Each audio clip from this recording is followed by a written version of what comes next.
Bienvenue sur TechWatch, votre rendez-vous quotidien pour les actualités du monde de la technologie et de l'informatique. Aujourd'hui, le 13 novembre 2024, nous avons sélectionné des informations marquantes qui façonnent notre paysage technologique. L'intelligence artificielle continue de transformer les entreprises. Doctolib a lancé un assistant de consultation pour les médecins, un outil qui retranscrit les échanges avec les patients et remplit automatiquement les dossiers médicaux. Cela pourrait réduire de moitié le temps que les médecins passent devant leurs ordinateurs. Sanofi, quant à elle, utilise l'intelligence artificielle générative pour accélérer la recherche de médicaments, espérant diminuer le temps de développement. Inetum forme également ses employés à l'intégration de l'intelligence artificielle, soulignant son importance pour les petites entreprises. Ces avancées montrent que l'intelligence artificielle est au cœur des stratégies d'innovation actuelles. Salesforce évoque également le potentiel des agents d'intelligence artificielle autonomes, capables d'interagir avec les clients et de gérer différentes tâches, augmentant ainsi la productivité. Émilie Sidikian, directrice France de Salesforce, insiste sur la nécessité de former les employés pour intégrer ces technologies de manière responsable. La ruée vers l'intelligence artificielle a des implications économiques considérables. Philippe Mabille, directeur éditorial de La Tribune, compare cette révolution à celle de la ruée vers l'or, avec Nvidia comme grand gagnant sur le marché des unités de traitement graphique. Il souligne les ambitions de l'administration Trump pour favoriser l'intelligence artificielle aux États-Unis, en contraste avec l'approche régulatrice de l'Europe, qui pourrait désavantager le vieux continent. Un autre sujet brûlant est le conflit juridique autour des droits voisins.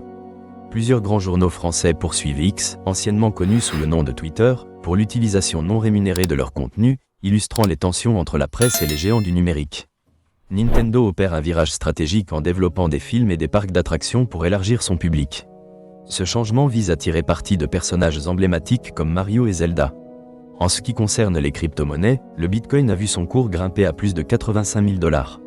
Cette hausse est attribuée à un changement d'attitude envers la régulation sous l'administration Trump, avec des experts prédisant que le Bitcoin pourrait devenir une réserve de valeur pour certaines institutions. Schneider Electric a été ciblé par une cyberattaque, entraînant le vol de 40 gigaoctets de données. Les pirates, se faisant appeler Hellcat, ont demandé une rançon, illustrant les défis auxquels les entreprises sont confrontées en matière de cybersécurité. Dans le secteur des smartphones, Backmarket accuse Cdiscount de concurrence déloyale liée à des fraudes à la TVA, soulignant des défis de régulation dans le commerce en ligne. HMD a également lancé le smartphone Skyline, qui se distingue par sa réparabilité et sa durabilité, mais qui ne reçoit que 2 ans de mise à jour Android, soulevant des questions sur l'engagement de la marque envers la longévité de ses produits. Enfin, la luminothérapie devient populaire pour contrer le blues hivernal. L'Union européenne a mis en garde Apple contre le géoblocage de ses applications. BlackBerry envisage de vendre sa division Silence, spécialisée dans la cybersécurité, et l'État français a acquis 80% d'Alcatel Submarine Networks, soulignant ainsi son importance stratégique. VMware a rendu ses hyperviseurs gratuits, tandis que le Utopia Meta Campus a ouvert à Paris pour former des étudiants en développement web et en intelligence artificielle.